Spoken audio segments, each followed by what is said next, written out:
আসসালামু আলাইকুম। সংবাদে আপনাদের সবাইকে স্বাগত জানাচ্ছি। আমি ফিরোজ তোহা। শুরুতেই সংবাদ শিরোনাম।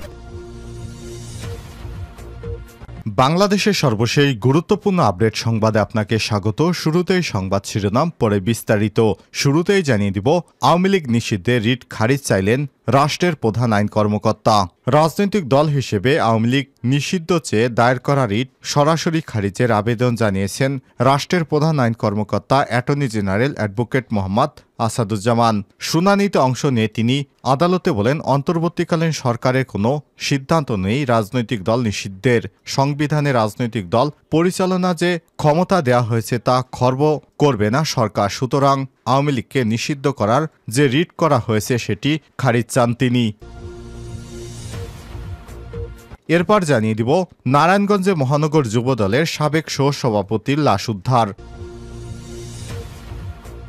এদিকে আইসিটি বিভাগের ফেসবুক, ইউটিউব সহ ব্যক্তিগতভাবে সমস্ত কিছু পরিচালনা করতেন জোনায়েদ আহমেদ পলক, বললেন তথ্য উপদেষ্টা নাহিদ ইসলাম। আইসিটি বিভাগের সামাজিক যোগাযোগ মাধ্যমগুলোর নিয়ন্ত্রণ ছিল পলকের হাতে। সাবেক প্রতিমন্ত্রী জোনায়েদ আহমেদ পলক তিনি ব্যক্তিগতভাবেই এসব ফেসবুক এবং ইউটিউব থেকে সমস্ত ইনকামের টাকা একাই খেয়ে ফেলতেন বলে জানিয়েছে আইসিটি মন্ত্রণালয়। এবারে জানাবো, বাংলাদেশের আর্থিক খাত সংস্কারে পাশে থাকতে চায় যুক্তরাজ্য, জানালেন অন্তর্বর্তী সরকারের অর্থ উপদেষ্টা ডক্টর সালেউদ্দিন আহমেদ। যুক্তরাজ্য বাংলাদেশকে পুঁজিবাজারের পাশাপাশি ব্যাংকিং এবং রাজস্ব খাত সংস্কারে সহায়তা করবে, এ কারণে তারা গভীর আগ্রহ প্রকাশ করেছে। এবারে জানাবো, বাংলাদেশ থেকে পাচার হওয়া টাকা ফেরাতে সহযোগিতা করবে যুক্তরাজ্য, বললেন বিএনপির জাতীয় স্থায়ী কমিটির সদস্য আমির খসরু মাহমুদ চৌধুরী। এবং সর্বশেষ জানিয়ে দিব, শেখ হাসিনার পতনের পর এবার পতন হতে যাচ্ছে পশ্চিমবঙ্গের মুখ্যমন্ত্রী মমতা বন্দ্যোপাধ্যায়ের। মমতার গদি রক্ষায় বিপুল পুলিশ সদস্য মোতায়েন করা হয়েছে। আজ দিল্লিতে দফায় দফায় কয়েকটি সংঘর্ষের খবর পাওয়া গেছে। তারা সবাই বর্তমান মুখ্যমন্ত্রী মমতা বন্দ্যোপাধ্যায়ের পদত্যাগ চায়। প্রিয় দর্শক, এতক্ষণ শুনছিলেন সংবাদ শিরোনাম, এবারে বিস্তারিত। তবে তার আগে বন্ধুরা, অনুরোধ থাকবে সংবাদটিতে একটি লাইক দিন। এই চ্যানেলে আপনি নতুন হয়ে থাকলে আমাদের সংবাদটি দেখতে দেখতে চ্যানেলটি সাবস্ক্রাইব করে রাখুন। কমেন্ট করে আপনার মূল্যবান মতামত জানিয়ে দিন বন্ধুরা, আপনি বিশ্বের কোন দেশ থেকে বা বাংলাদেশের কোন স্থান থেকে আমাদের সংবাদটি দেখছেন এবং শুনছেন। এবারে বিস্তারিত। আওয়ামী লীগ নিষিদ্ধে রিট খারিজ চাইলেন রাষ্ট্রের প্রধান আইন কর্মকর্তা। রাজনৈতিক দল হিসেবে আওয়ামী লীগ নিষিদ্ধ চেয়ে দায়ের করা রিট সরাসরি খারিজের আবেদন জানিয়েছে রাষ্ট্রের প্রধান আইন কর্মকর্তা attorney general advocate Mohammad Asaduzzaman. শুনানিতে অংশ নিয়ে তিনি আদালতে বলেন, অন্তর্বর্তীকালীন সরকারের কোনো সিদ্ধান্ত নেই রাজনৈতিক দল নিষিদ্ধের। সংবিধানে রাজনৈতিক দল পরিচালনার যে ক্ষমতা দেওয়া হয়েছে তা খর্ব করবে না সরকার। বিগত কর্তৃত্ববাদী সরকার অনেক অন্যায় অবিচার করেছে মানুষের উপর, সেগুলোর বিচারের জন্য আইন এবং আদালত রয়েছে। তবে আওয়ামী লীগে যারা নেতাকর্মী রয়েছে তারা দলের মতাদর্শ ধারণ করেন, এর জন্য দল নিষিদ্ধ করার কোনো সুযোগ নেই। মঙ্গলবার ২৭ আগস্ট বিচারপতি এ কে এম আসাদুজ্জামান এবং বিচারপতি মোহাম্মদ মাহবুল আলম ইসলামের হাইকোর্ট বেঞ্চে রিটের শুনানির অংশ নিয়ে তিনি রিট খারিজের এসব কথা বলেন। অ্যাটর্নি জেনারেল বলেন, যিনি রিট করেছেন তার কোনো এখতিয়ার নেই এই রিটটি করার। রিটে আওয়ামী লীগকে বিবাদী করা হয়নি। সারদা নামের সংগঠন যে রিট করেছে তার গঠনতন্ত্র এ ধরনের রিট করার অনুমোদন দেয় না। এ সময় তিনি বলেন, অতীতে অনেক রাজনৈতিক বিষয়কে কোর্টে টেনে আনা হয়েছে, যার মূল্য আমাদের দিতে হয়েছে। যে গণ অভ্যুত্থানটি হয়েছে তা বিচার বিভাগের উপর এসেছে। কোর্টে কোনো ঘটনা ঘটলে আইনজীবী হিসেবে আমার ভেতরে রক্তক্ষরণ হয়। এজন্য মাঠে রাজনীতি মাঠেই থাকুক, সেজন্য রিট সরাসরি খারিজ করে আবেদনকারীদের উপর কষ্ট খরচ আরোপ করা হোক। পরে রিটকারী সময় চাইলে ১ সেপ্টেম্বর আদেশে দিন ধার্য করা হয়। রিটের পক্ষে রিটকারী আরিফুর রহমান মুরাদ ভূঁইয়া নিজেই শুনানি করেন। এর আগে ছাত্র জনতাকে নির্বিচারে হত্যা দেয় বাংলাদেশ আওয়ামী লীগকে নিষিদ্ধ এবং নিবন্ধন বাতিল চেয়ে গত ১৯ আগস্ট হাইকোর্টে একটি রিট দায়ের করা হয়। মানবাধিকার সংগঠন সারদা সোসাইটির পক্ষ থেকে নির্বাহী পরিচালক আরিফুর রহমান মুরাদ ভূঁইয়া রিটটি করেন। এই রিটটি যেসব প্রতিষ্ঠান শেখ হাসিনার নামে রয়েছে সেগুলোর নাম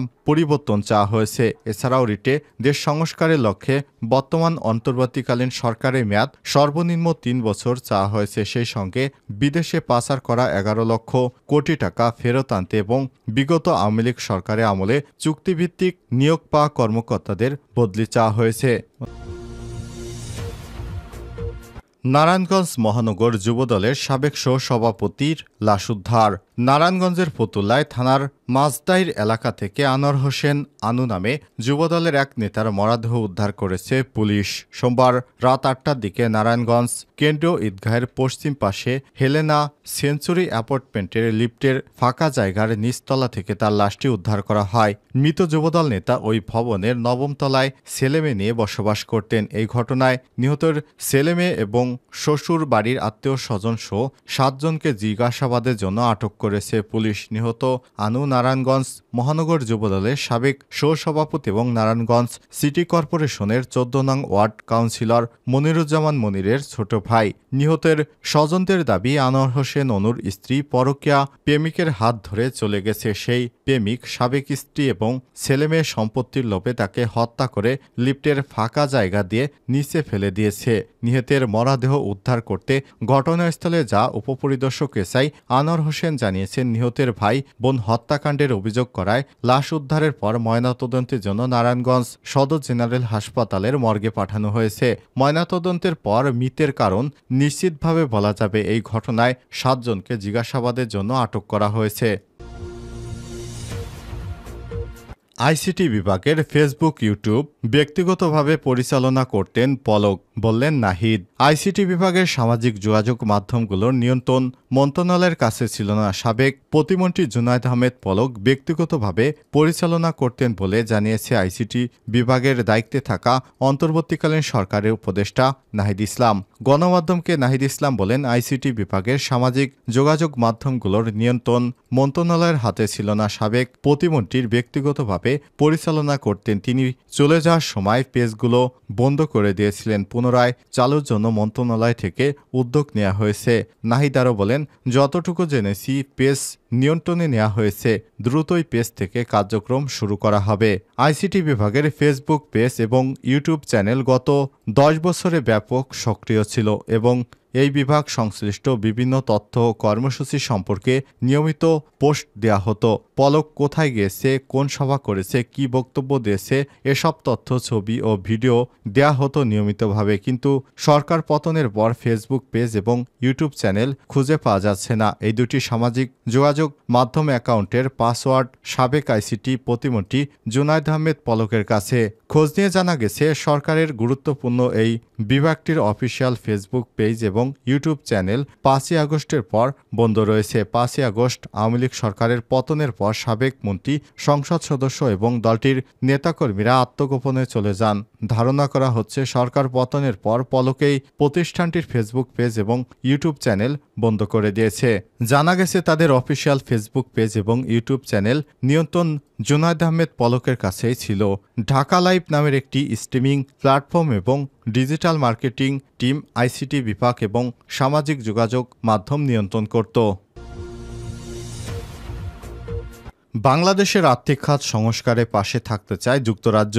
অর্থ উপদেষ্টা, অন্তর্বর্তী সরকারের অর্থ উপদেষ্টা ডক্টর সালেউদ্দিন আহমেদ বলেছেন, যুক্তরাজ্য বাংলাদেশকে পুঁজিবাজারের পাশাপাশি ব্যাংকিং এবং রাজস্ব খাত সংস্কারে সহায়তা করতে তাদের গভীর আগ্রহ প্রকাশ করেছে। মঙ্গলবার ২৭ আগস্ট সকালে পরিকল্পনা এবং অর্থ উপদেষ্টা ডক্টর সালেউদ্দিন আহমেদের সঙ্গে সৌজন্য সাক্ষাৎ শেষে সাংবাদিকদের এসব কথা জানান ঢাকায় নিযুক্ত ব্রিটিশ হাইকমিশনার সারা কুক। পরিকল্পনা মন্ত্রণালয়ে অনুষ্ঠিত ওই সাক্ষাৎকারে তিনি বলেন, বাংলাদেশে ব্যবসার পরিবেশ উন্নতি হলে বিদেশি বিনিয়োগ বাড়বে। ব্যবসার পরিবেশ উন্নতি করতে যে ধরনের সংস্কার বাংলাদেশ করবে তার পাশে থাকবে ব্রিটিশ সরকার। একই সঙ্গে এদেশে ব্রিটিশ বিনিয়োগ বাড়াতে কাজ করার আশ্বাসও দেন হাইকমিশনার। অন্তর্বর্তীকালীন সরকার বিদেশি বিনিয়োগ এবং বেসরকারি খাতে অপসারণকে অগ্রাধিকার দিয়ে দেশের আর্থিক খাত সংস্কারের উদ্যোগ নিয়েছে জানিয়ে অর্থ উপদেষ্টা ডক্টর সালেউদ্দিন আহমেদ বলেছেন, ব্যবসার পরিবেশ সহজ করা এই সরকারের লক্ষ্য। এরই মধ্যে ব্যবসায়িক সংস্কারে কাজ করছে সরকার। এ খাতের সংস্কার করতে হলে আগে পুঁজিবাজার, ব্যাংকিং, আর্থিক খাত সংস্কার করতে হবে। এ সময় বিনিয়োগ বান্ধব পরিবেশ নিশ্চিত করতে না পারলে বিদেশে বিনিয়োগ আর বেসরকারি খাত অপসারণ সম্ভব নয় বলে স্মরণ করিয়ে দেন অর্থ উপদেষ্টা।